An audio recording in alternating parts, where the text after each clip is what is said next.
Mi nombre es Carol Julia Pérez y les voy a hablar qué es y qué causa el trauma craneoencefálico. ¿Qué es un trauma craneoencefálico?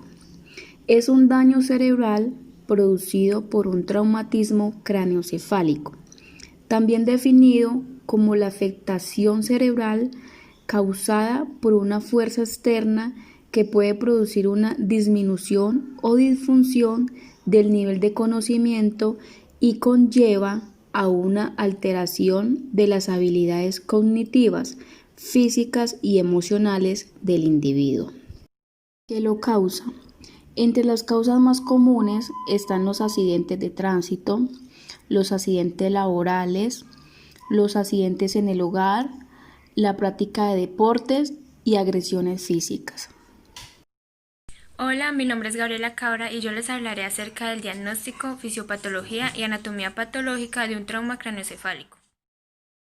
Diagnóstico del trauma craneoencefálico. Escala de coma de Glasgow. Es una escala de aplicación neurológica que permite medir el nivel de conciencia de una persona. Esta prueba de 15 puntos le permite al médico evaluar la gravedad inicial de una lesión cerebral al comprobar la capacidad de la persona de seguir instrucciones, mover los ojos y las extremidades. La coherencia del habla también brinda indicios importantes. En la escala de coma, las capacidades se califican con un número que va de 3 a 15. Las calificaciones altas significan lesiones menos graves. Información sobre la lesión y los síntomas. Obtener una historia fidedigna es a menudo difícil debido a la amnesia postraumática y persistente alteración del estado mental. Sin embargo, si existe algún testigo, este podría contar cómo ocurrió la lesión, entre otros detalles que ayuden a determinar la gravedad de la lesión. Prueba de diagnóstico por imágenes. Primero, exploración por tomografía computarizada. Se usa una serie de radiografías para crear una vista detallada del cerebro. En esta exploración rápidamente se puede visualizar fracturas y descubrir evidencias de sangrado en el cerebro, coágulos sanguíneos, tejido cerebral con hematomas e hinchazón del tejido cerebral. Segundo, resonancia magnética. Usa poderosas ondas de radio imanes para crear una vista detallada del cerebro. Esta prueba se puede usar una vez que el trastorno de la persona se haya estabilizado si los síntomas no mejoran poco después de la lesión. Y por último, control de la presión intracraneal. La hinchazón del tejido por una lesión cerebral traumática puede aumentar la presión dentro del cráneo y provocarle daños al cerebro. Los médicos pueden insertar una sonda a través del cráneo para controlar esta presión. Fisiopatología. Los traumatismos craneoencefálicos de cualquier tipo pueden provocar edema cerebral y reducir la irrigación sanguínea al cerebro. La bóveda craneana tiene un tamaño fijo y está llena casi completamente de un líquido que no puede comprimirse, líquido cefalorraquídeo y un tejido cerebral mínimamente comprensible. En consecuencia, cualquier tumefacción por edema, hemorragia o hematoma no dispone de lugar para expandirse y produce un aumento de la presión intracraneal. Anatomía patológica. Las lesiones más comunes secundarias a un trauma craneoencefálico incluyen las lesiones intracraneales, donde son constantes los hematomas, contusiones y lesiones cerebrales difusas, las lesiones craneales, que incluyen fracturas, comunicaciones anormales y desplazamientos del cráneo, y las extracraneales, donde se encuentran las lesiones al cuero cabelludo. Buenos días, mi nombre es Alexandra Morales y les voy a explicar sobre la epidemiología, sus incidencias y prevalencias de la enfermedad del trauma cráneoencefálico. La incidencia y la epidemiología sobre el trauma cráneoencefálico es uno de los más comunes que se atienden en los servicios de urgencias. El 90% de las muertes prehospitalarias son debidos a un trauma cráneoencefálico severo. Los diversos mecanismos, el más común son los accidentes automovilísticos. Los más frecuentes son en personas varones de 15 a 25 años. Tomando como referencia el periodo de 2010 al 2012, cada año aparecen más de 104.700 nuevos casos sobre que la prevalencia se puede decir que el género que más sufre de esto son las mujeres con un 52%, en la edad entre menores de 65 años con un 65% y queda con discapacidad el 89% de las personas que sufren un trauma craneoencefálico.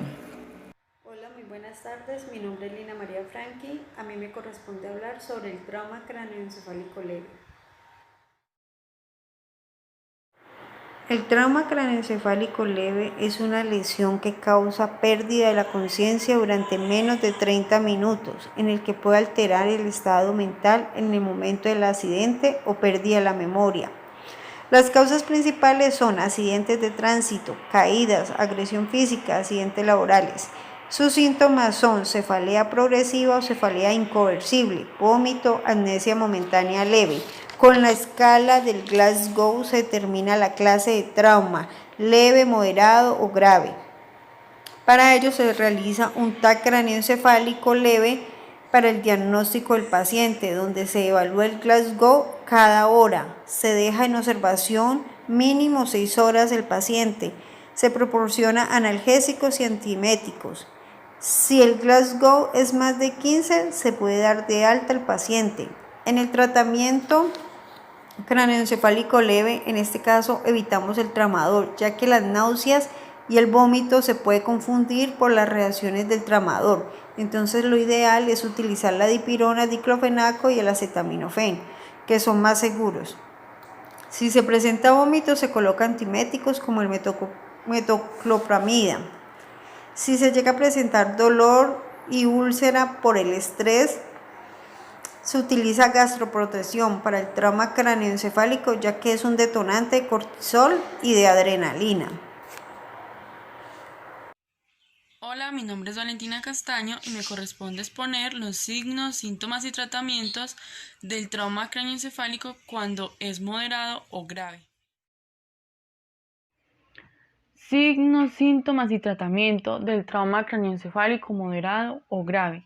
Las lesiones cerebrales traumáticas moderadas a graves pueden comprender cualquiera de los signos y síntomas de las lesiones leves, así como los siguientes síntomas que pueden aparecer dentro de las primeras horas o días después de sufrir una lesión en la cabeza.